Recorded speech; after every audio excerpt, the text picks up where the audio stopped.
নিত্যপণ্যের দাম কোনটা বাড়ছে এবং কোনটা কমছে এটা আপনাদেরকে আজকে দেখাবো।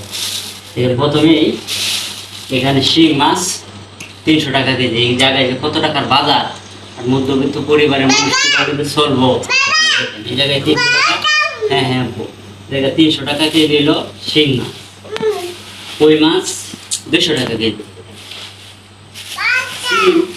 60 টাকা কেজি, করলা 60 টাকা কেজি, মুরগি 60 টাকা কেজি। আলুর দাম আগের থেকে একটু বাড়ছে, আলু 20 টাকা কেজি। এই ছোট আলুগুলা এটার দাম ঠিক আছে 30 টাকা কেজি কিলো।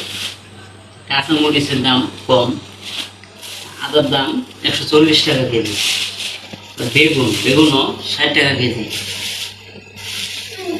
ধন্যবাদ, এটাও দাম কম, 30 টাকা।